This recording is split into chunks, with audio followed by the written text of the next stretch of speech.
Have you ever been on a team where everything just clicked? You felt like you could take on any challenge. The energy is infectious. The wins, they keep stacking up. You feel like you're part of something truly special. And then have you been on the other side of that team? One that feels like one bad meeting away from a complete meltdown, where every conversation's a battle of egos. Projects, they spin out of control. The air is so thick, you can barely breathe. That kind of team that sucks the life right out of you and makes you dread Monday mornings. I've been obsessed with that gap for years. I've studied the greatest organizations, the greatest leaders, but more than that, my own life was a masterclass in chaos. I saw with my own two eyes how a lack of internal alignment can lead to external collapse. And I learned the hard way. The difference between an unstoppable team and a train wreck is not luck. It's not about resources. There's an internal design that separates teams that thrive from those designed for failure. In this video, I'm going to give you the exact blueprint. It's a framework that I call the C4 method. It's built on 4 pillars that when you get them right, create a team that doesn't just perform, but becomes a force in nature. This method, it combines just truth with modern neuroscience, and it shows you how your brain is literally hardwired for this kind of peak performance.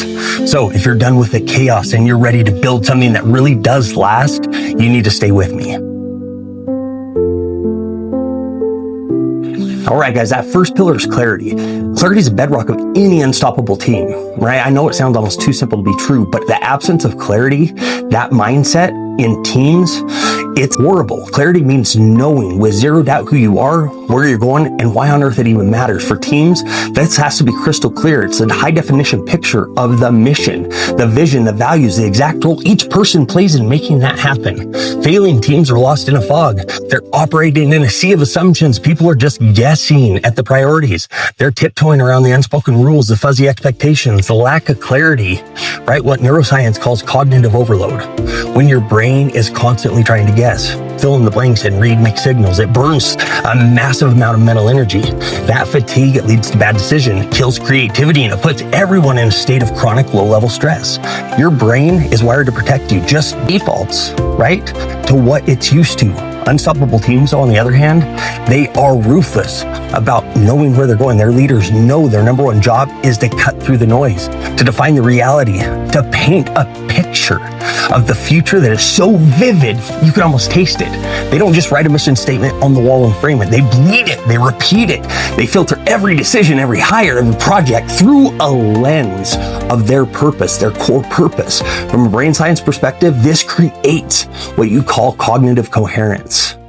When your goals, when your actions, when your core beliefs, they all line up, your brain starts to reward you. It gives you that hit of dopamine, it's serotonin.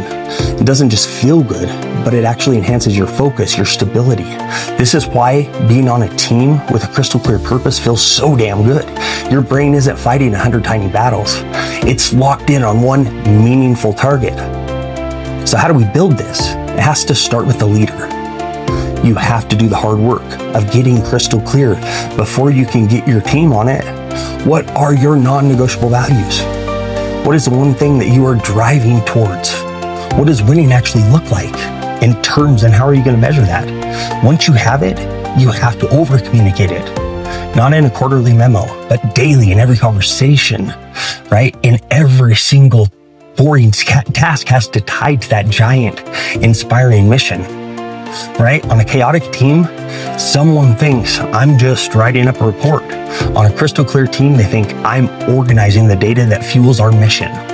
It's the same task, but the clarity of purpose changes everything, right? It turns that job into a quest. This is the foundation. Without it, everything else will crumble into dust. All right, the second pillar is communication. If clarity is the what and the why, communication is the how. It's a circulatory system of our team. It's a vehicle that delivers the clarity to every single person. But listen, just talking more, it's not the answer. We are drowning in emails, in Slack messages, and back-to-back Zoom calls. Yet teams feel more disconnected than ever. You want to know why? It's because most of it is just noise. Failing teams, they communicate reactively. Information gets hoarded like treasure. Feedback is either a ghost or it's delivered like a punch to the gut. Meetings are just monologues where one person talks, everyone else is checking their phones, right? In that kind of environment, trust dies fast.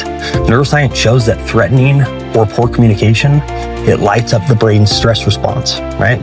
The same one that fires when you see a snake or something scares you. That response shuts down your prefrontal cortex, the part of your brain that does all the heavy lifting, problem solving, creative thinking, that emotional control. People can't think straight when they feel attacked, when they feel invisible or stupid. They go into survival mode, not collaboration mode.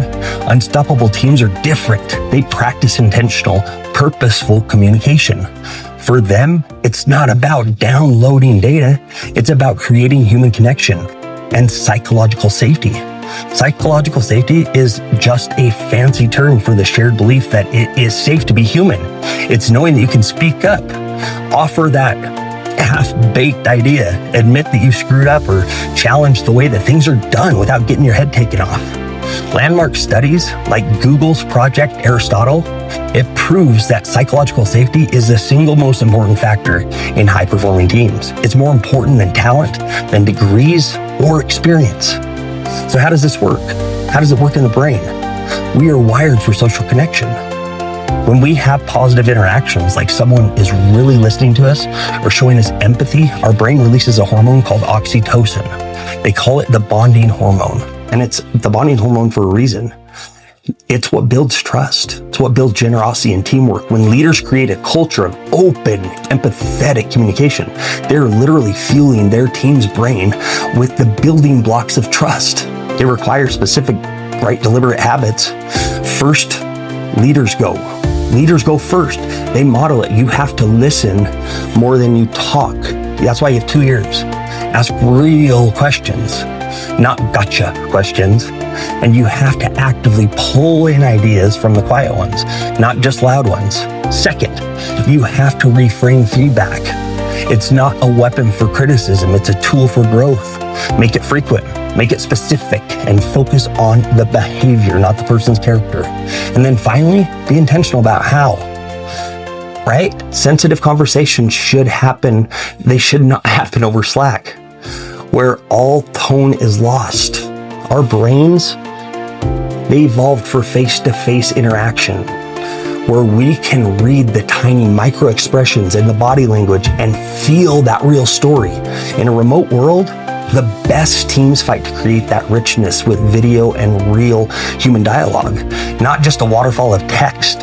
When you get communication right, you build a bridge of trust that can handle the weight of any challenge, right? We're about halfway through this, the C4 method.